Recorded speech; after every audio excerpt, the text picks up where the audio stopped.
All right, today's video is based on a comment. This is about depression and alcohol. This is from a guy called Open Curtain. Do you feel that the alcohol creates depression or covers up depression, or one is the cause of the other, in the sense that the depression exists and we drink to try and self-medicate, which then turns into a vicious cycle? To begin with, I don't like the idea of depression as a thing. You know, a lot of people look at it like it's something that they have, as in the noun depression, right? I've got depression, I've got this block of thing which is in me that I can never get rid of, that's called depression. Much, you know, how I don't like the idea of alcoholic, right? That you're an alcoholic and you've got an alcoholism for life. I really believe that some people believe that they have this thing called depression and that they're depressed for the wrong, you know, for the whole life. So I think it's much healthier for you as a person to think about it as a state rather than a thing. You know, it's think of it as when you think about it as a state, as a dynamic thing, that there's a beginning to it, that there's a middle to it, that there's an end to it. There's a hope of not being in that state. You know, no matter how long the depression is lasting, that you can actually get out the other side of this, right, and feel happy about your life. I think too many people think of it as a fixed thing. You know, I think all emotions are dynamic. You know, all emotions have got a beginning, a middle, and an end. I think depression, when you're feeling depressed, it's a mode to try and make you do something differently, to try and change that. That's my opinion anyway. As far as the self-medication, you know, it's a thing not just for people who are feeling depressed. There's all kinds of things that people use alcohol for, right? When I started drinking, you know, once you get over that peer pressure thing and you're drinking for a reason, you start to think, well, yeah, I can use this to overcome my shyness for going into bars, right? You know, walk into a bar and I don't feel as bad. I don't feel as crappy about myself, so self-conscious about myself.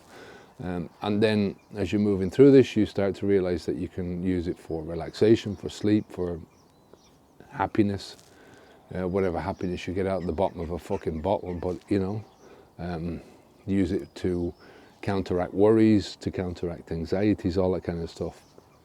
Now, your question about alcohol creating depression or depression creating the will to self-medicate, if you like, I think it's both. You know, it's like the chicken and the egg thing, which comes first. You know, I don't think any of us start out like that. You know, most of us, as I say, we start out through peer pressure, through we want to experiment. You know, we don't start out with this thinking, oh, I'm going to self-medicate myself, right? So I think it's more that we're following the crowd. If nobody around us was drinking alcohol or smoking or doing any of that stuff, then we would generally follow the crowd in other things, you know, hopefully more healthier things, you know.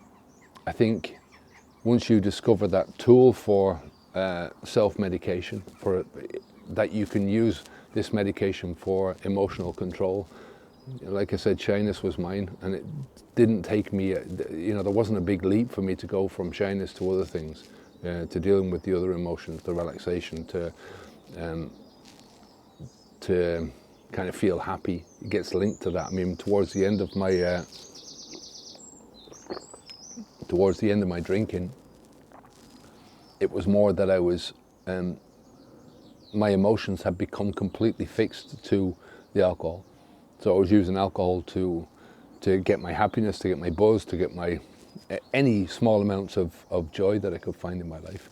And I was also using using alcohol to put down the bad emotions that I didn't want in my life, you know, to hide underneath them. So, you know, then it becomes a vicious cycle. As you point out, it's easier swallowing this liquid.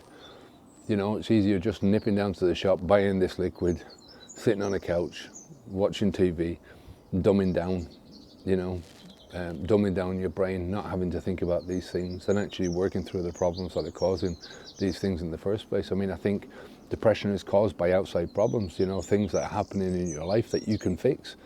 So I think step one, the first step, is to stop the flow.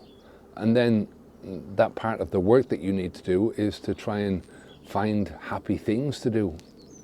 you know, things that are going to put a smile on your face, things going to give you a bit of a natural buzz, you know. That's the only way to do this.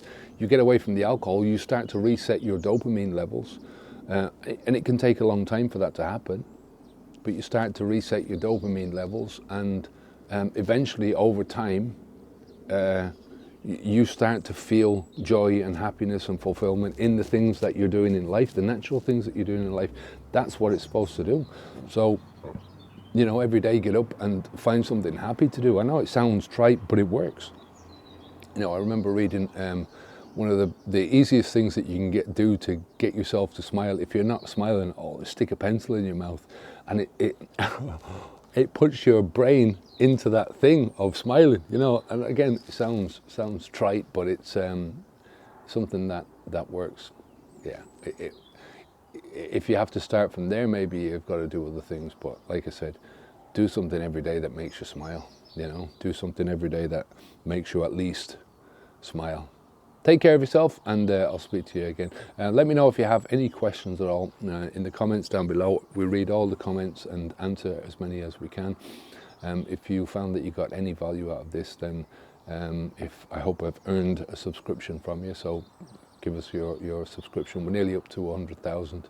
So thank you very much for everyone that's contributed to that. Take care of yourself, and I will speak to you again soon. Onwards and upwards. Bye now.